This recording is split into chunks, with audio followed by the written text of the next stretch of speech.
Salut, c'est Seb. Alors comme promis, je vais vous faire un bilan détaillé de tous les pronostics que j'ai donnés sur YouTube durant la Coupe du Monde de football en Russie.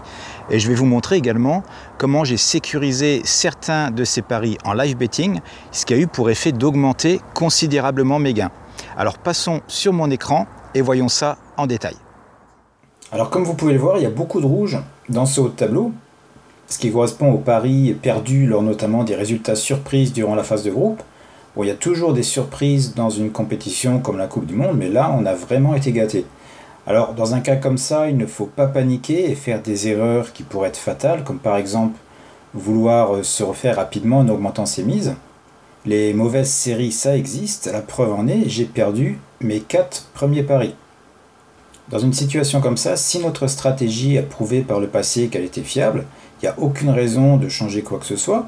C'est donc ce que j'ai fait et on peut se rendre compte que la tendance a commencé à s'inverser à partir des 3e matchs de groupe.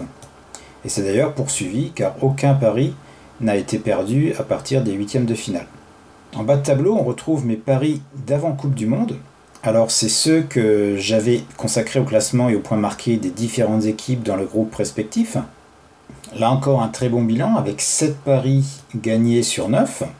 Alors quand je donnais mes prédictions, j'indiquais également le montant des mises en pourcentage.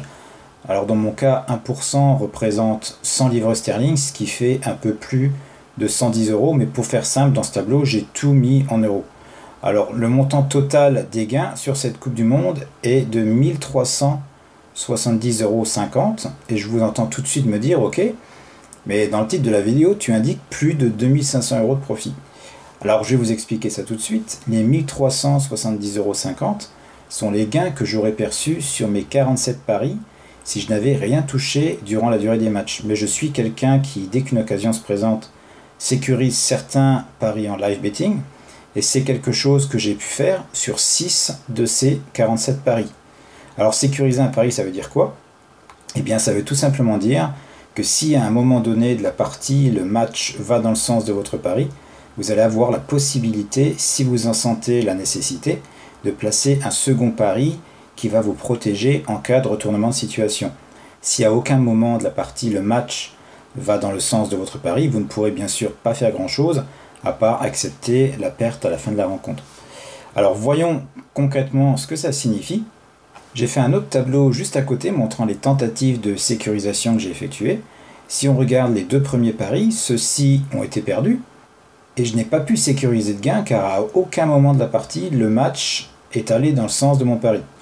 Pour le match Russie contre Arabie Saoudite, avec un pari Asian Handicap de plus 1,25 sur l'Arabie Saoudite, ça signifiait que je ne la voyais pas perdre ce match par plus d'un but d'écart. Mais vu que la Russie a rapidement mené 2-0, je me suis retrouvé bloqué et dans l'impossibilité de tenter quoi que ce soit. Même chose pour le match Maroc contre Iran. Le pari Asian Handicap de moins 0,25 sur le Maroc signifiait que je voyais une petite victoire du Maroc, mais vu qu'il n'a jamais marqué, je me suis retrouvé sans option de sécurisation. Et puis nous avons eu le match Portugal-Espagne, pour lequel j'avais prédit une petite victoire de l'Espagne avec un Asian Handicap de moins 0,25. L'Espagne avait repris l'avantage 3-2 une dizaine de minutes avant la fin de la rencontre, donc à ce moment-là, mon pari était gagné. Mais nous avions un Cristiano Ronaldo en feu qui avait encore le temps d'égaliser avant la fin de la rencontre. J'ai donc décidé de ne pas prendre de risque en plaçant un pari contre la victoire de l'Espagne, donc un lait Espagne à la 83e minute, à une cote très basse de 1,15.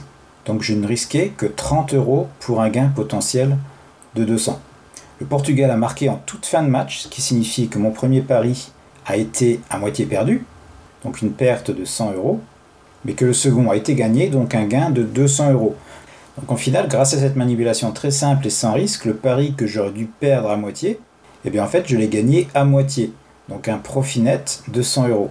Si le Portugal n'avait pas égalisé, que se serait-il passé? Eh bien j'aurais gagné 166 euros sur mon premier pari, et j'aurais perdu 30 euros sur le deuxième pari, donc un profit net de 136 euros. Et poussant même un peu plus loin, si le Portugal avait marqué 2 buts dans les 10 dernières minutes et remporté la rencontre, j'aurais perdu 200 euros sur le premier pari, mais gagné 200 euros sur le deuxième. Et mon pari aurait donc été remboursé. C'est donc toute la force d'une sécurisation de ces paris. Si vous le faites au moment opportun, ça va vous permettre d'être certain de ne plus perdre votre pari quoi qu'il arrive et donc de ne pas stresser jusqu'à la fin du match et espérer que votre pari passe. Bon, on va voir un autre exemple. Prenons le match par exemple Colombie contre l'Angleterre. L'Angleterre a mené 1-0 pendant un long moment, puis sur la fin de match, la Colombie a commencé à vraiment pousser et une égalisation était envisageable. Maintenant, ça n'aurait pas été dramatique, car en cas d'égalisation, je n'aurais pas perdu mon pari, mais j'aurais été remboursé parce que j'avais placé un Asian Handicap de 0 sur l'Angleterre. Et vu que la cote était relativement basse pour un lait Angleterre, on la voit ici, elle était à 1.2, j'ai décidé de sécuriser mon pari, ce qui a payé puisque la Colombie a égalisé en toute fin de match et un pari qui aurait dû être remboursé aurait au final été gagné. Donc comme vous pouvez le voir, c'est quelque chose que j'ai fait seulement à 6 reprises sur 47 matchs et qui au final m'a permis d'empocher, on va voir en bas, plus de 2600 €. 2670,50 pour être exact, soit 2 fois plus que si je n'avais apporté aucun changement et laissé courir mes paris. Donc comme vous venez de le voir, malgré beaucoup de surprises durant cette Coupe du Monde, je m'en sors malgré tout avec un bilan positif, et même très positif, grâce à des méthodes de sécurisation qui au final font une énorme différence. Tout ça pour dire que si vous souhaitez vraiment gagner de l'argent avec les paris sportifs sur le long terme, il va falloir effectuer 3 actions indispensables lorsqu'on parie. Déjà, bien choisir son type de pari afin que celui-ci soit le plus sécuritaire possible, option que vous donne par exemple le pari Asian Handicap. Ensuite, il vous faudra choisir un bookmaker qui propose des cotes décentes. Certains bookmakers prennent moins de marge que d'autres et je vous dirai lesquels j'utilise dans quelques instants. Et enfin, il va falloir apprendre à sécuriser ses paris aussi souvent que possible en utilisant principalement le live betting.